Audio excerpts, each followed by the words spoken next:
मोकामा के चर्चित दुलारचंद यादव हत्याकांड में जो शुरुआती खबरें थीं वो एक तरफ इशारा कर रही थी, लेकिन अब पुलिस और शुरुआती पोस्टमार्टम रिपोर्ट से कुछ कह सकते हैं चौंकाने वाली बात सामने आई है।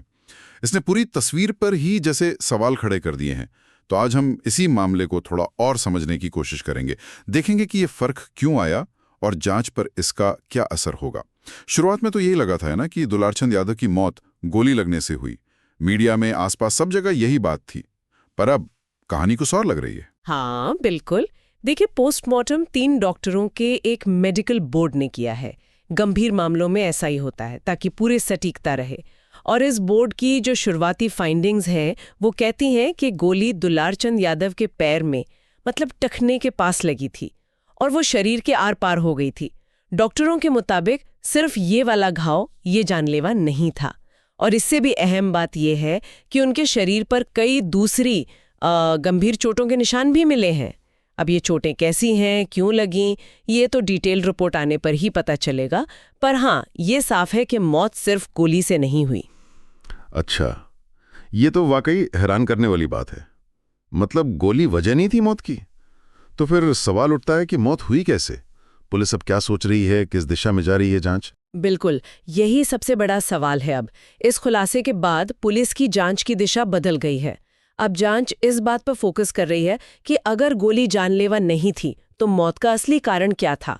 क्या गोली लगने के बाद उन्हें बुरी तरह पीटा गया या कोई और हिंसा हुई? पुलिस अब यही पता लगाने की कोशिश कर रही है। पुलिस ने भी इस पर बयान दिया है। उन्होंने माना है कि शुरुआती जांच में, जिसे इनक्वेस्ट कहते हैं, उसमें पैर के टखने के नीचे गोली जैसा निशान दिखा था, लेकिन अब वो भी पोस्टमार्टम की विस्तृत रिपोर्ट का इंतजार कर रहे हैं। अच्छा, और इस मामले में वो एफआईआर वाली बात भी थी, कई एफआईआर्स हुई हैं शायद। हाँ, ये भी एक जरूरी पहलू है। इससे मामला और उलझ जाता है। पुलिस ने कंफर्म किया है कि कुल 3 एफआईआर दर्ज हुई हैं। एक मृतक के पोते ने कराई है, उसमें 5 लोगों के नाम है। दूसरी एफआईआर दूसरे पक्ष की तरफ से, उसमें 6 लोगों को अभियुक्त बनाया गया है। और एक तीसरी एफआईआर वो पुलिस ने खुद दर्ज की है, अज्ञात लोगों के खिलाफ, शायद जो घटनास्थल पर पत्थरबाजी वगैरह हुई थी उसको लेके। घटनास्थल पर रोड़ेबाजी में शामिल थे या फिर शायद मुख्य घटना से किसी तरह जुड़े थे। लेकिन पुलिस साफ कह रही है कि आगे की कार्रवाई और गिरफ्तारियां वो वीडियो सबूतों और सबसे जरूरी पोस्टमार्टम की फाइनल डिटेल्ड रिपोर्ट के आधार पर ही की जाएगी। उसी रिपोर्ट से मौत के कारण पर पूरी तरह से, मतलब निर्णायक रूप से कुछ पता चलेगा। तो कुल मिलाकर मोकामा का ये हाई प्रोफाइल मामला एक रहस्यमय मोड़ पर खड़ा है।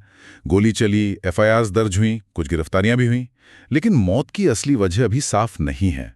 अब सबकी नजरें डॉक्टरों की फाइनल रिपोर्ट और पुलिस की आगे की जांच पर टिकी हैं। सही कहा आपने। ये मामला एक बार फिर यही दिखाता है कि फोरेंसिक साइंस कितनी जरूरी है। और शुरुआती धारणाएं वो कई बार पूरी सच्चाई नहीं होती। जो ऊपर से दिखता है, असलियत उससे कहीं ज्यादा पेचीदा हो सकती है। डॉक्टरों की रिपोर्ट ही इस गुत्थी को सुलझाने में सबसे अहम साबित होगी। और श्रोताओं के लिए भी ये सोचने वाली बात है, अगर मौत गोली से नहीं बल्कि दूसरी गंभीर चोटों से हुई, तो ये उस घटना के दौरान जो हिंसा हुई उसके तरीके और उसकी तीव्रता के बारे में क्या बताता है? क्या विस्तृत पोस्टमार्टम रिपोर्ट में कुछ ऐसा सामने आ सकता है जिस पर अभी तक ध्यान ही नहीं गया हो? ये देखना होगा।